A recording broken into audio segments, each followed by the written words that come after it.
चीन के खिलाफ दुनिया के अलग अलग हिस्सों में आवाज बुलंद होने लगी है। पाकिस्तान अधिकृत कश्मीर में सैकड़ों लोगों ने चीन के खिलाफ प्रदर्शन किया और पाकिस्तानी सरकार पर उसके साथ मिलीभगत करने का आरोप लगाया है। यहां मुजफ्फराबाद में लोग चीन और पाकिस्तान के द्वारा मिलकर बनाए जा रहे एक डैम प्रोजेक्ट का विरोध कर रहे हैं। कांग्रेस के पूर्व अध्यक्ष राहुल गांधी ने पूर्वी लद्दाख क्षेत्र में चीनी सेना के पीछे हटने और राष्ट्रीय सुरक्षा सलाहकार अजीत डोभाल की चीन की विदेश मंत्री वांग यी के साथ हुई बातचीत को लेकर 3 सवाल पूछे हैं। उन्होंने ट्वीट कर कहा कि पूर्व की यथास्थिति बहाल करने पर जोर क्यों नहीं दिया गया, हमारे क्षेत्र में 20 निहत्थे जवानों की हत्या को चीन को क्यों सही ठहराने दिया गया, गलवान घाटी पर हमारी भूभागीय संप्रभुता का उल्लेख क्यों नहीं किया गया। रक्षा मंत्री राजनाथ सिंह ने आज साउथ ब्लॉक में सीमा सड़क संगठन के प्रमुख लेफ्टिनेंट जनरल हरपाल सिंह और अन्य वरिष्ठ अधिकारियों के साथ बैठक की। बैठक में रक्षा मंत्री ने साउथ ब्लॉक सीमा पर चल रही परियोजनाओं की समीक्षा की। राहुल गांधी के एजीवीए वेंटिलेटर में तकनीकी खामियां होने का आरोप लगाने वाली मीडिया रिपोर्ट ट्वीट करने के बाद अब इस हेल्थ केयर वेंटिलेटर के को फाउंडर प्रोफेसर दिवाकर वैश्य ने कहा है कि हमारा वेंटिलेटर 5 से 10 गुना सस्ता है। सामान्य वेंटिलेटर 10 से 20 लाख के बीच बनता है और हमारा वेंटिलेटर 1,05,000 का है। उन्होंने सवाल कर कहा है कि इंटरनेशनल वेंडर बहुत मजबूत है, तो क्या उन्हें भारतीय प्रोडक्ट की सफलता पसंद आएगी। गुजरात में राष्ट्रीय आपदा प्रतिक्रिया बल यानी कि एनडीआरएफ की टीम ने जामनगर जिले में नदी में फंसे 2 लोगों को सही सलामत बचा लिया है।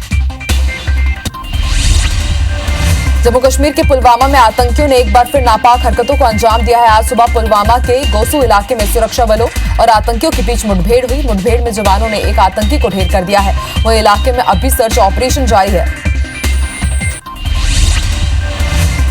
ओडिशा के कंधमाल जिले में सुरक्षा बलों के साथ हुई मुठभेड़ में 5 नक्सली मारे गए हैं। सुरक्षा बलों का नक्सलियों के खिलाफ लगातार सर्च ऑपरेशन जारी है।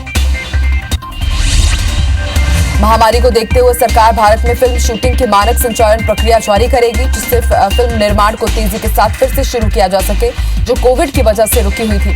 केंद्रीय सूचना एवं प्रसारण मंत्री प्रकाश जावड़ेकर ने 50 फ्रेम साल 2020 में उद्घाटन को संबोधित करते हुए ये बातें कही। केंद्रीय मंत्री किरेन रिजिजू ने कहा है कि ओलंपिक खेलों को ध्यान में रखते हुए भारतीय और विदेशी कोच 4 साल के कॉन्ट्रैक्ट के आधार पर रखे जाएंगे। हमने भारतीय कोचों के लिए 2 लाख रुपए की सैलरी कैप भी हटा दी है। इन फैसलों से अब कोचिंग और ट्रेनिंग में स्थिरता आएगी। इन दिनों जम्मू में अमरनाथ यात्रा के भगवती नगर बेस कैंप में अमरनाथ यात्रा को लेकर जमकर तैयारियां चल रही हैं। कानपुर एनकाउंटर मामले का कुख्यात बदमाश विकास दुबे अब भी फरार है। पुलिस अब करीब 100 घंटे का वक्त हो चुका है, फिर भी आरोपी को तलाश नहीं कर पाई है। पुलिस ने बदमाश को ढूंढने के लिए नेपाल से लेकर चंबल तक नजरें टिका रखी है। इसी बीच विकास दुबे के घर के बगल में बने हुए कुएं से गुनाहों के सबूत भी तलाशे जा रहे हैं। कानपुर में 8 पुलिसकर्मियों पर हमला करने वाला हिस्ट्री शीटर विकास दुबे की तलाश लगातार जारी है। इस बीच दुबे का एक पुराना वीडियो सामने आया था, जिसमें वो 2 बीजेपी विधायकों से संरक्षण मिलने की बात कह रहा था। अब दुबे की एक पुरानी तस्वीर भी सामने आई है, जिसमें वो अकबरपुर से बीजेपी सांसद और विधायक भगवती सागर के साथ नजर आ रहा है। ये तस्वीर सोशल मीडिया पर तेजी से वायरल हो रही है। NHAI अब देश भर के सड़कों की रैंकिंग जारी करेगा। रैंकिंग को राजमार्गों की क्षमता, सुरक्षा और उपयोगकर्ता को मिलने वाली सेवाओं के आधार पर जारी की जाएगी। रैंकिंग जारी करने का उद्देश्य जरूरत के अनुसार सड़कों का सुधार और गुणवत्ता को बेहतर करना है।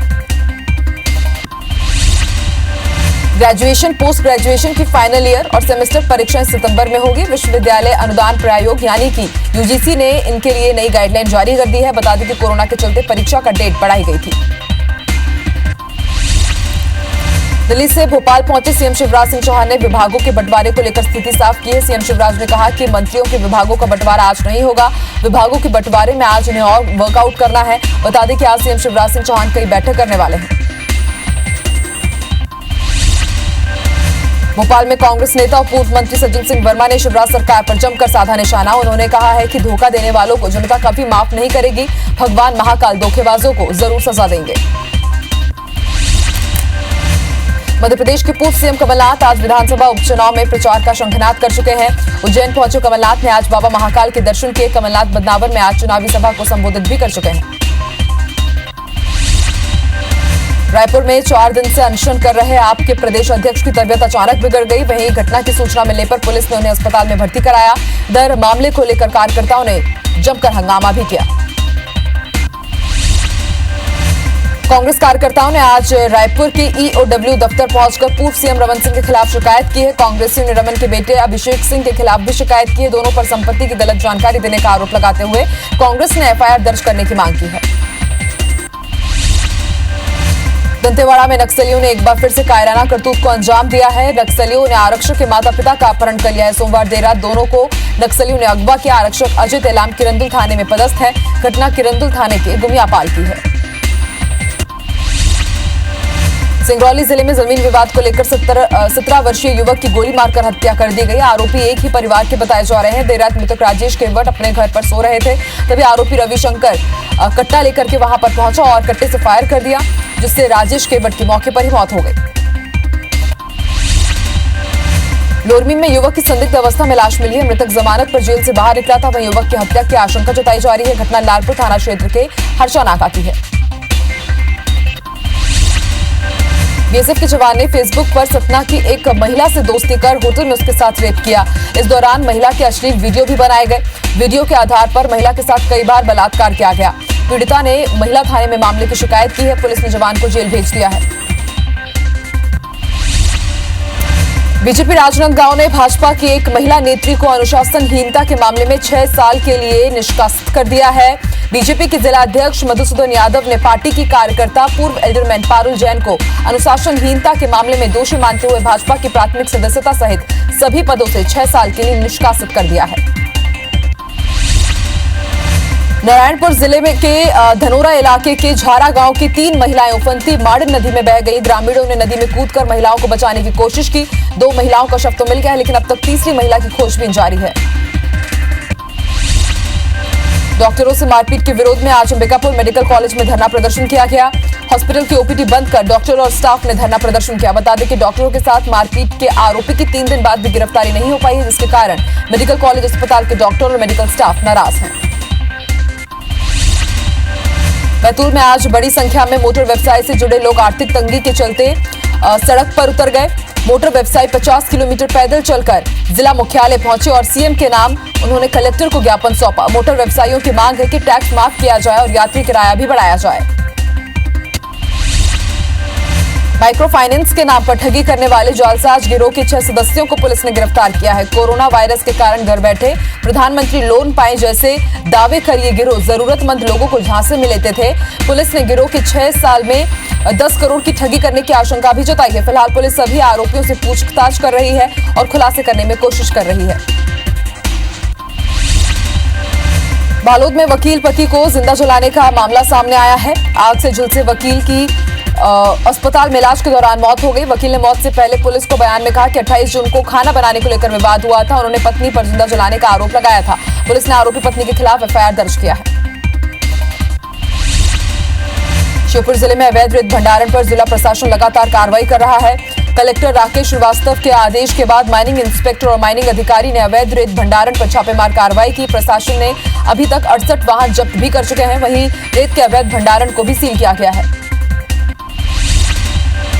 जबलपुर में लॉकडाउन में ऑनलाइन पढ़ाई के नाम पर निजी स्कूलों द्वारा मनमानी फीस वसूली के विरोध में एबीवीपी ने आज जमकर हंगामा किया। एबीवीपी ने शिक्षा विभाग पर निजी स्कूलों से मिलीभगत का आरोप लगाया है और जबलपुर के जिला शिक्षा अधिकारी कार्यालय का घेराव किया और जमकर नारेबाजी की। इस दौरान सोशल डिस्टेंसिंग का उल्लंघन किया गया।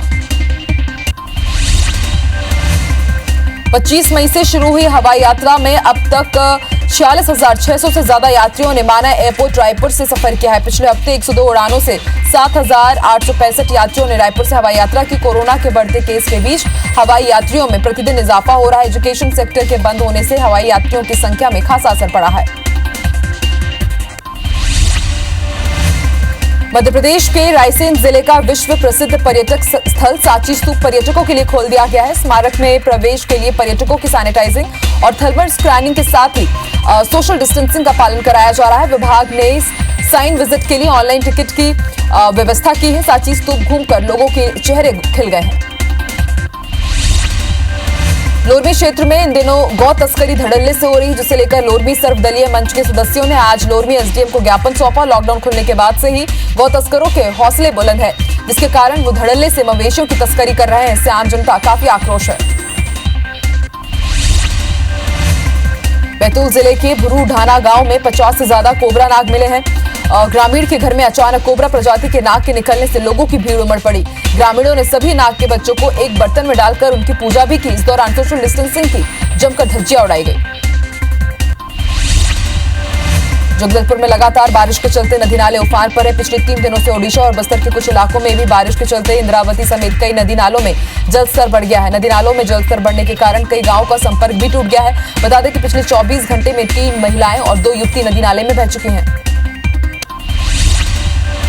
तेज बारिश और बाढ़ ने जनजीवन को बुरी तरह प्रभावित किया है। खरगोन में पिता पुत्र बाढ़ की चपेट में आ गए। जहां बेटे ने तैरकर अपनी जान बचाई, वहीं पिता की तलाश जारी है।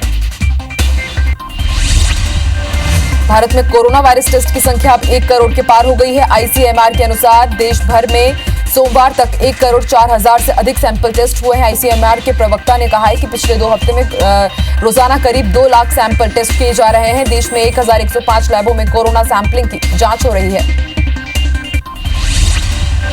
भोपाल में कोरोना मरीज के साथ क्रूरता का मामला सामने आया है। मरीज की मौत के बाद चिरायू और पीपल्स हॉस्पिटल ने डेड बॉडी लेने से इंकार कर दिया। इधर मरीज का शव घंटों स्ट्रेचर पर ही पड़ा रहा।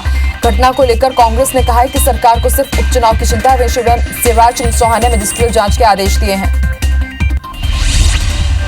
अंबिकापुर के मेडिकल एजेंसी संचालक के कोरोना पॉजिटिव आने से संक्रमण का खतरा बढ़ गया है। संक्रमित युवक के संपर्क में 11 लोग आए हैं, जिनमें से 4 डॉक्टर भी शामिल हैं। स्वास्थ्य विभाग का कहना है कि जिन 2 चिकित्सकों ने संक्रमित युवक का इलाज किया था वो भी संक्रमित पाए जाते हैं तो क्लिनिक को सील किया जा सकता है। विश्व में तीसरे स्थान पर पहुंच गए भारत में एक दिन में 22,500 नए मरीज सामने आए हैं। देश में कोरोना के मामले अब 7,20,000 के पार हो गए हैं। देश में अब तक करीब 4,40,000 मरीज ठीक हो चुके हैं। वहीं 20,000 से ज्यादा लोगों की कोरोना से मौत हो गई है। भारत में कोरोना के एक्टिव केसेस की संख्या 2,59,000 के पार हो गई है।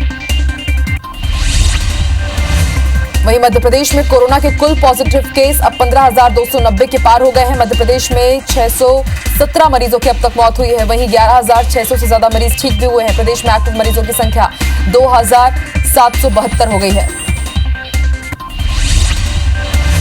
दुनिया भर में कोरोना के मामले बढ़कर करीब 1 करोड़ 17 लाख के पार हो गए हैं। कुल मौत का आंकड़ा 5,40,000 से ज्यादा हो गया। वहीं पूरी दुनिया में 66,23,000 से ज्यादा मरीज ठीक भी हुए हैं। दुनिया में अमेरिका, ब्राजील और रूस में सबसे ज्यादा मरीज हैं। छत्तीसगढ़ में आज 92 नए संक्रमित मिले हैं और इसके साथ ही रायपुर में एक साथ 40 नए मरीज आए हैं और प्रदेश में कोरोना संक्रमितों का आंकड़ा 3,300 के पार हो गया है। एक्टिव केसेस की संख्या 650 के पार हो गई है। वहीं छत्तीसगढ़ में कोरोना से अब तक 14 लोगों की मौत हुई है। अमेरिका में कोरोना के मामले 30 लाख के पार हो गए हैं। वहीं अब तक 1,32,000 से ज्यादा लोगों की मौत हुई है। लगभग 13,10,000 से ज्यादा मरीज ठीक भी हुए हैं। अमेरिका में एक दिन में 49,000 से ज्यादा नए मरीज मिले हैं। कोरोना के मामले में रूस विश्व में चौथे स्थान पर पहुंच गया है। यहां कोरोना मरीजों की संख्या 6,87,000 के पार हो गई है। रूस में कोरोना से अब तक 10,000 से ज्यादा लोगों की मौत हो चुकी है। वहीं इलाज के बाद 4,54,000 से ज्यादा लोग ठीक भी हुए हैं। कोरोना के मामले में ब्राजील विश्व में दूसरे स्थान पर है। यहां कोरोना मरीजों की संख्या अब 16.5 लाख के पार हो गई है। अब तक 65,000 से ज्यादा लोगों की यहां पर मौत हो चुकी है। वहीं एक दिन में लगभग 21,000 नए केस सामने आए हैं।